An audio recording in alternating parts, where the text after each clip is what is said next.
Hey everybody, welcome to the Know and Follow podcast. We're changing it up a little bit this week. First of all, thanks for coming back. But what we're going to do is actually more of a teaching-based podcast. And where this came from was Josh Marcroft, our young adult pastor, and I sat down for our spiritual renewal day, and we talked a lot about this idea of spiritual practice, the things that disciple us, and the way that that works its way out into kind of our day-to-day lives. And so that's what we're going to talk about. So Josh is here. Say hi, Josh. Hello, everybody.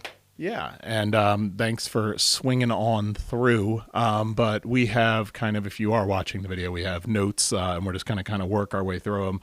And really, the big idea we talked about that we started with kind of started from a sermon series you guys did, Josh, which was this idea of everything shapes us, right? Because you guys did, well, I can let you talk about kind of the sermon series you guys did in young adults. Yeah, we did a sermon series in young adults where we were talking about keeping things at the forefront of our minds that are good for us rather than kind of what the world is bombarding us with. Mm-hmm. And we did that through the lens of the whatever is statements from Philippians 4:8. Right. So yeah, that was kind of how we attacked that sermon series. We went through the 6 whatever is statements in Philippians 4:8. Right, and the entire audience has all of Scripture memorized. But for the sake, for those new people, whatever is true, whatever is noble, whatever is right, whatever is pure, whatever is lovely, whatever is admirable, if anything is excellent or praiseworthy, think about such things. Whatever you have learned or received from me, put it in, or learned or received or heard from me or seen in me, put it into practice, and the God of peace will be with you. So the way you guys focus that on young adults was kind of think about what you think about. Yeah. Yeah. I mean, yeah, we made the case that what we allow to occupy the space in our brains is really going to shape us in not only what we think about, but there's an inevitable connection between what we think about and what we do, our actions. Right. And we, as we talked about it, this is something that isn't just observed kind of in church circles, but, in secular psychology too. Most people listening to this know that there's probably more awareness about mental health issues now than there really ever has been. And what they've started to observe, now this is just a hypothesis, not necessarily correct, what they've started to observe is what they're calling a prevalence inflation hypothesis, which is really just this idea of if I hear about a mental health diagnosis such as social anxiety, and I say, oh, that sounds like me, I have social anxiety. And then instead of compelling myself to participate in social situations, I say, well, I have social anxiety and I don't want to go. And it's just something I deal with. And then it further exasperates your social anxiety symptoms, and something that in a less aware world might have been something you deal with that you never had a name for, which that's because that's the other side of this, right? It's like, if I don't have a name for it, that's difficult. And it helps for me to get the help that I need to go to, Absolutely, yeah. To go to a therapist, to talk to someone, to take medication, maybe even. But if you self-diagnose, never talk to a professional, and you just say, oh, I know how I'll fix this, I won't engage in social situations. And then down the road, you're more anxious because you have completely disengaged from social situations.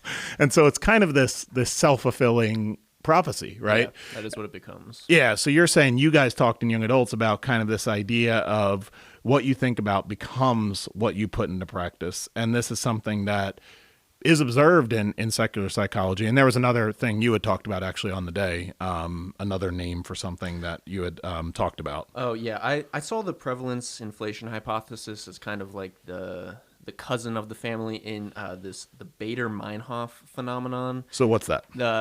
Yeah, that's a really weird name, and I don't even know if I'm pronouncing that correctly. But it's all right. Nobody knows.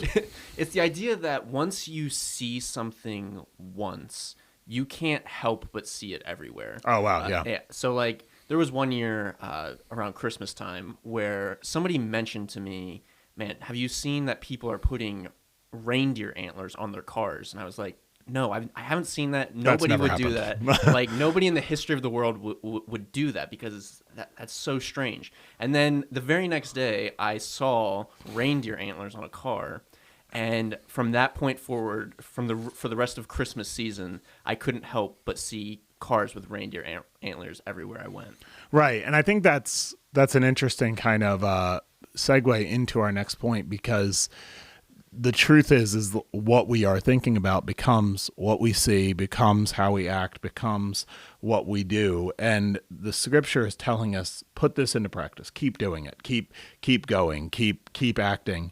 But our lived reality is actually reinforcing and discipling us in, a different direction, right? Like going back to whatever is true, whatever is noble, whatever is, if anything is excellent or praiseworthy, kind of by contrast, we're being discipled maybe in a different direction in our day-to-day lives. And, obviously that's what you guys were talking about. Was there anything, I'm putting you on the spot a little bit, was there anything that stuck out in that series as you were having conversations with young adults or stuff like that?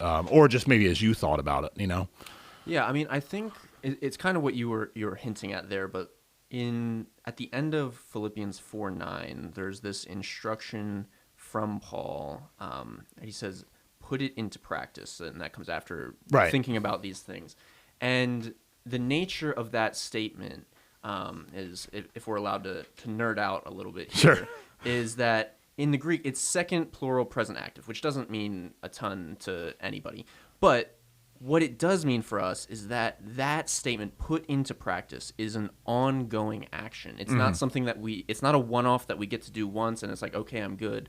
It's a continual habit of running to God instead of things like social media or books or podcasts, like this one, even though this one is a great podcast. Yeah, hey, just listen to this one. Listen to this one only, and then we good. Right now. No, but this idea of putting into practice things over and over again, and that I think you can talk about how there's modern examples of how we don't do that and what that kind of looks like. Yeah, and I think part of what got me thinking about this is I was reading a book, Surprised by Doubt, by Joshua Tratrall, and another name I don't know if I'm saying right, but he borrows James K.A. Smith has a thought experiment where he says, imagine landing in medieval Europe. You'd find people crowding into cathedrals, praying, reading sacred texts, taking pilgrimages, and orienting their lives around holy stories.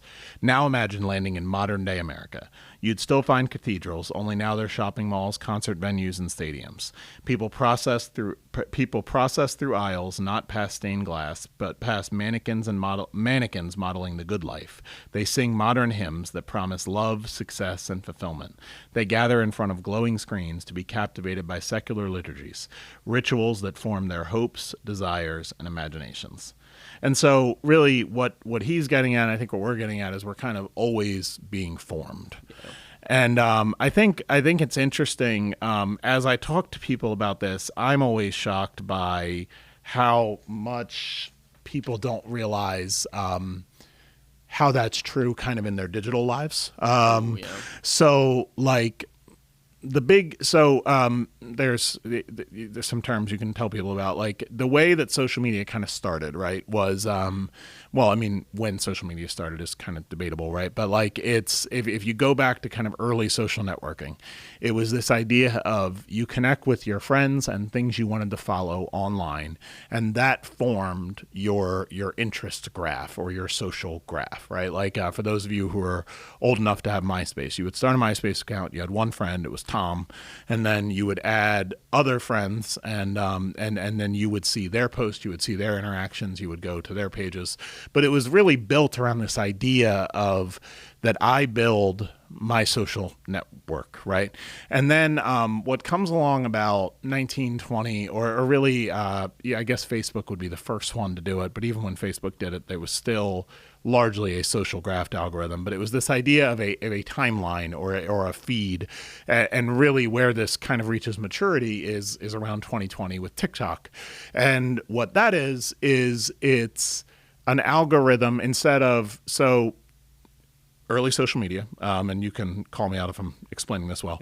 Early social media, timeline-based, chronological. You see posts from your friends and pages you follow in reverse order, right? So you see the most recent ones first, you see the least recent ones later down your feed.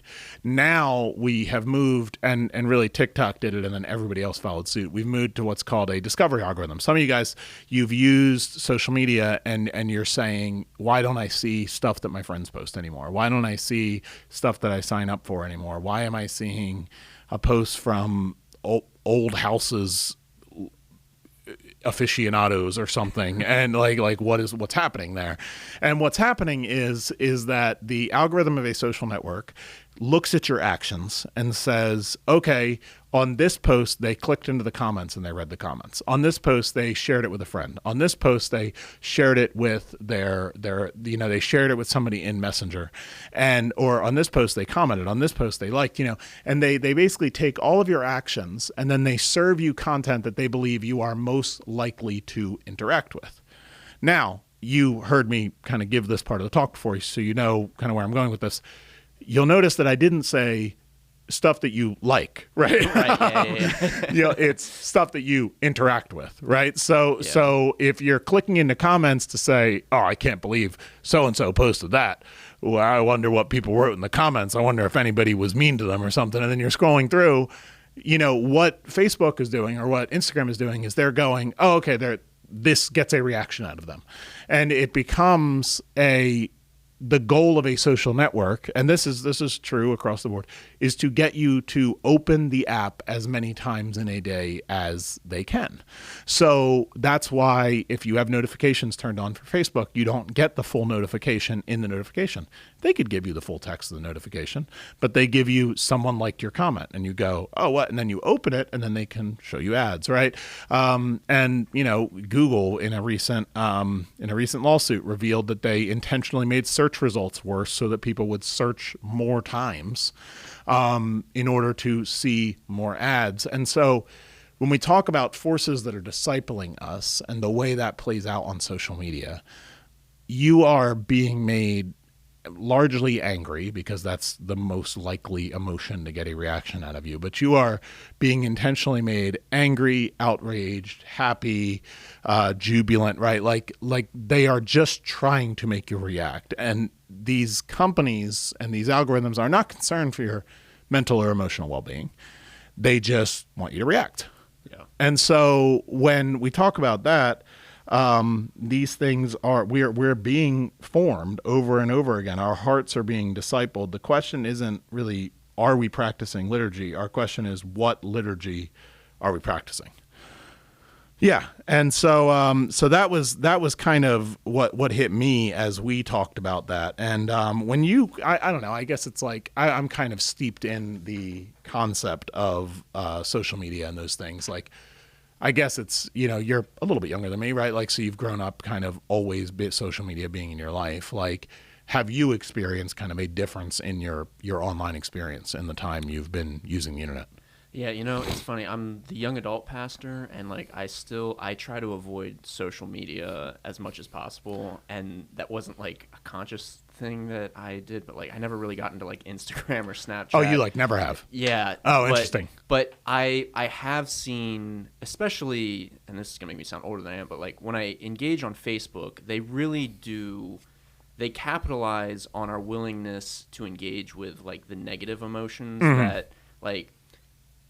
that we see and that we disagree with, rather than the things that we do agree with. And so seeing that and then hearing you explain kind of the backside the why of why, it just like it shows how manipulative social media actually is. Right. And it just reinforces this point that social media and the things that we allow into our heads aren't neutral forces. Right. They're actually negative in a lot of ways. Yeah, I mean, they're just pushing you one way or the other, and it's just easier to get to somebody to react to negatives than react to positives, right? Because it's like, and a simple example: if I'm driving down a road and there are no potholes, I don't get to where I'm going and go, oh my goodness, we have great roads in this town. Like, you know what I mean? Like, our infrastructure is top notch, right? Like, but if I pop a tire, I'm like, can you believe it? Yeah. You know what I mean? And, No, that's a great example, because I feel like every time I get in the car, I complain to Emma, my wife, about the roads around Lancaster. right. Yeah. It's like, can you believe how much of a mess this road is? And it's like, we're just more likely to react to those negatives. And when we talk about those neutral forces, I pulled up this quote from C.S. Lewis in his sermon "Learning in Wartime," where he's addressing people who kind of believed like, we can't engage in any frivolity because we're in a war, right? We're in World War II. And he says, you're not in fact going to read nothing. If you don't read good books, you will read bad ones. If you don't go on thinking rationally, you will think irrationally. If you reject aesthetic satisfactions, you are likely to fall into sensual satisfactions, right? And like kind of the same principle applies spiritually. If we're not intentionally replacing these almost built-in life practices, right? Like thinking about negative things in our life, engaging on social media, then we're going to naturally slip into kind of the negative side of things. And what's interesting to me is how often you hear thinkers on social media, news, whatever, who say something like, well, what's out there is this. This is what the media is telling you. This is what you hear on social. This is what this. But what's actually going on is this. And I think you had talked kind of when we were talking about it about how really, if you look at that language, it's pretty similar to what Jesus did when he was discipling. Yeah. There's two passages that stand out to me when it comes to Jesus occupying this role as kind of the reframer, is how we put it. One of them being the Sermon on the Mount, which is found in Matthew chapters 5 through 7. And in these chapters, Jesus is taking on topics like anger, lust, anxiety, fasting, but he does all this and reframes them through the kingdom vision that he has. Because what he was doing was he was addressing not only what people believed about the law and about the teaching, but there was hundreds and thousands of years of rabbinical teaching that had come to this point. And so the leaders of the day, the Pharisees and the Sadducees, were sometimes teaching things that were so contrary to what the actual heart of the law was and what the point of it was. And so there's this phrase in the Sermon on the Mount that really stood out to me, where Jesus constantly says, you have heard it said. So like he's addressing what the people are hearing in culture. And then he follows that up by saying, but I say this. And he totally reframes what people had heard in a new way to teach them actually what the heart of Scripture was all about. Yeah. And I think where that's interesting to our conversation is I don't think most people would say the news is discipling me. I don't think most people would say social media is discipling me.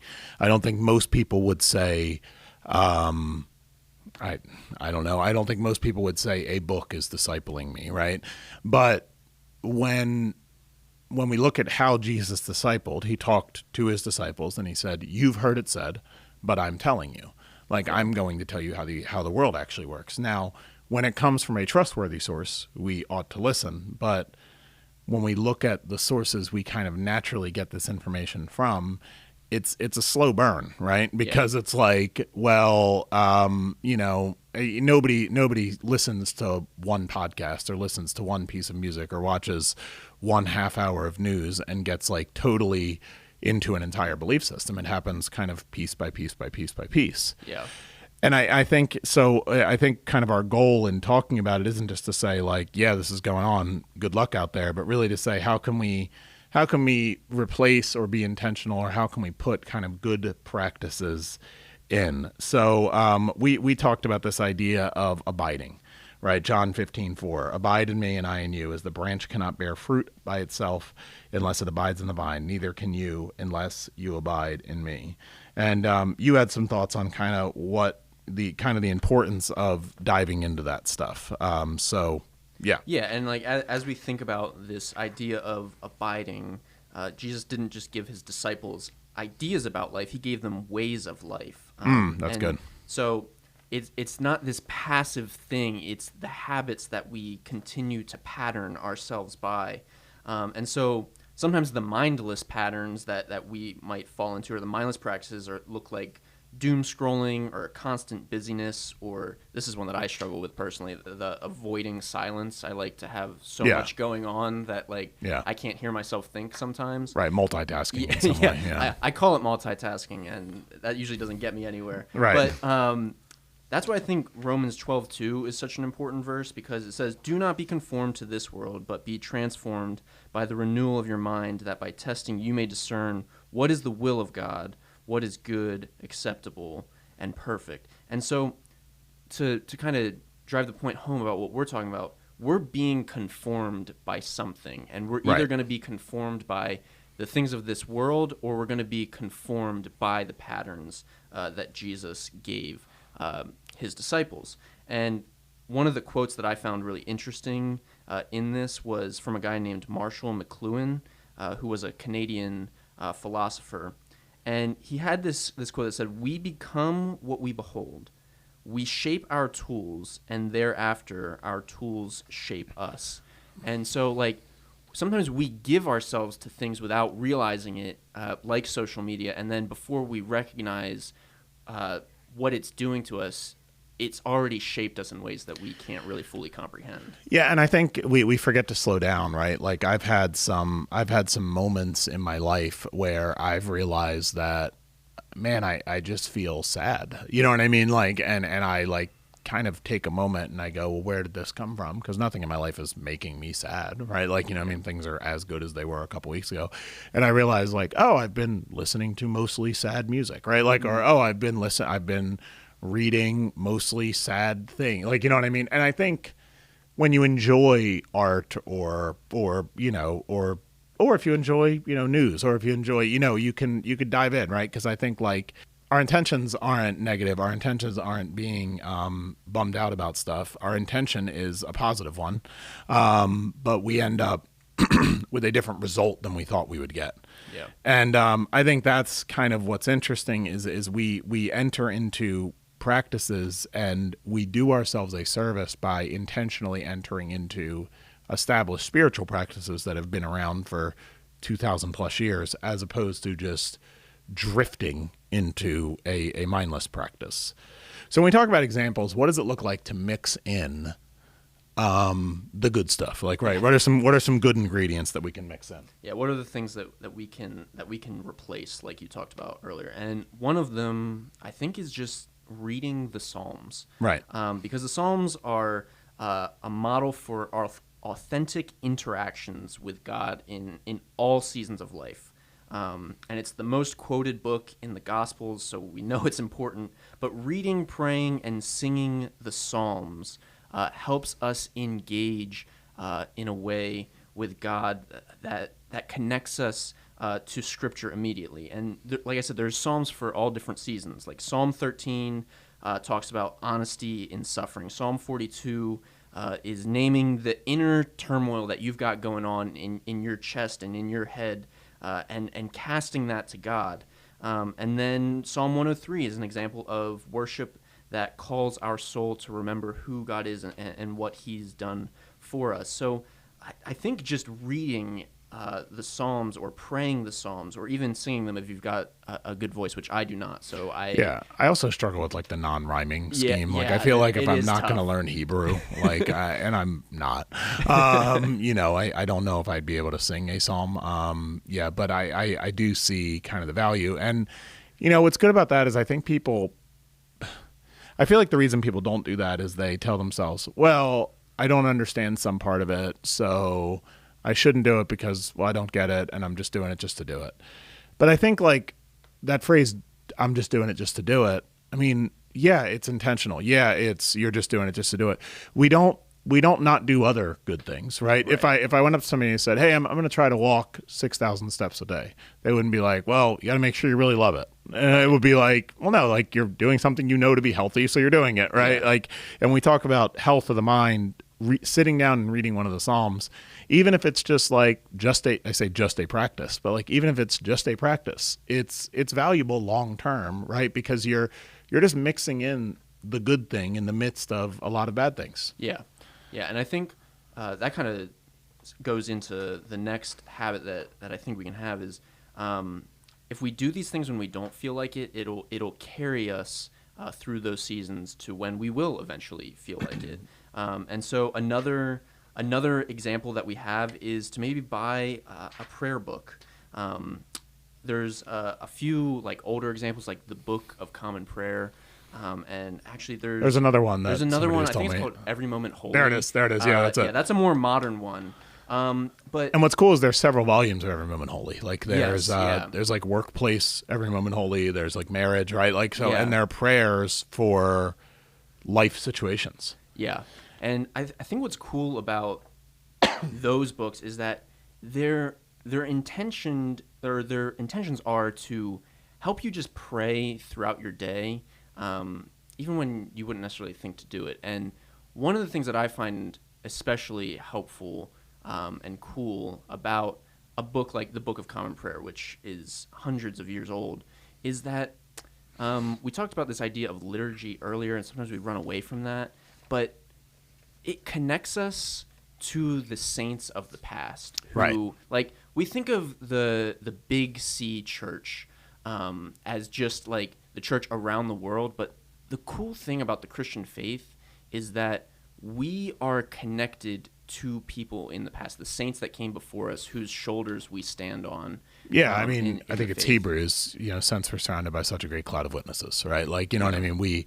Our faith exists within context of kind of people who came before us. And I think, like, when we think about how we used to have churches next to cemeteries, right? Like that representation used to be more obvious, right? Yeah. Because I would literally walk past my great grandparents on my way into church. You know what I mean? Yeah. And obviously, it's like I'm not saying let's start a cemetery, but I think that is worth noting, right? And then one thing I came across in our study, and we're coming up to 30 minutes, so let's do this one and then tap out. But one thing I came across was this concept of the Ignatian Examen, right? Which I hadn't heard before, kind of studying for this. Yeah. But it was really just this idea of a ritualistic, I think it's based in Catholic theology, a ritualistic prayer where you take a moment of gratitude where you say, thank you, God, for these specific moments in my day.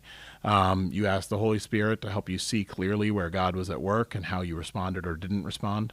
And then, so that's illumination. And you look back over your day. What stirred your heart towards God? What drew you inward towards selfishness or fear? How did you affect others? Confession, acknowledge where you fell short, ask for forgiveness, trusting in the love and mercy of Christ.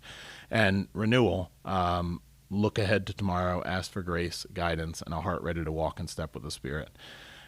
Something like this can be helpful if you're like working a job maybe, and you're saying, I feel like God might be calling me to something. I feel like God might be moving me on from this, but I don't know what that is.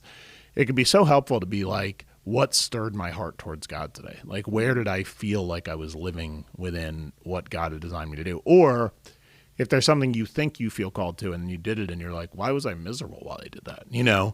And you go and you just ask God, like, hey, I feel like I'm called to do this. Is this just, I should get over it? Or is this something and then you realize, like, oh, what I'm actually called to is X, and I wasn't doing that. And what I've done is I've defined a task as what I'm called to, when what I'm called to is this. And I think those types of practices, right? Like some type of reflection, it can just be so valuable. And we had a couple other ones. You want to run through those really, really quick, and then we'll call it. Sure.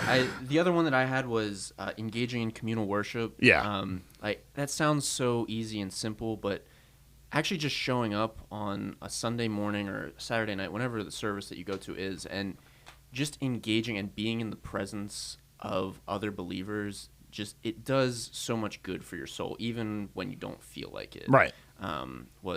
Was the other one that I had, and then I think you had another one about slowness and silence. Yeah.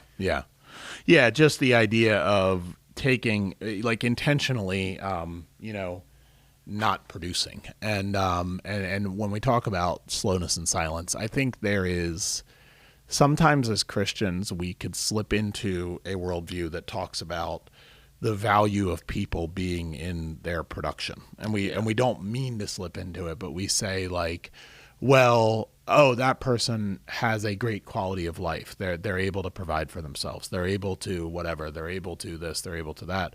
And it's actually every single world religion says that people have intrinsic and not ascribed value, right? Like, I don't know if it's every single world religion. Christianity certainly does.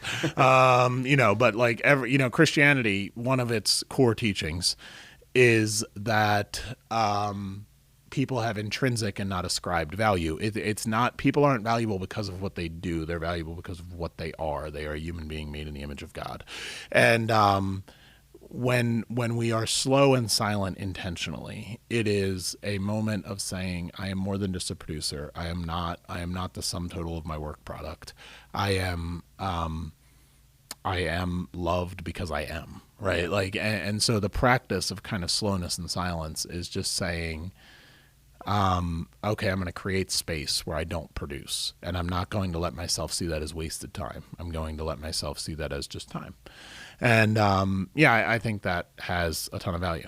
But that, I think, highlights the incredible love that God has for us, because we can't do anything to make him love us more, and we can't do anything to make him love us less. Yeah, and I think that's just incredibly important. And I think it's something that is, it's a uniquely kind of, it's something we should, I think, like lead with more, I think, because it is a very like pro-human like thing, is that like people have value because of like they are created in the image of God, not because they are able to X, right? Because like what they are able to do is not even secondary, tertiary, or I don't know, quadrant.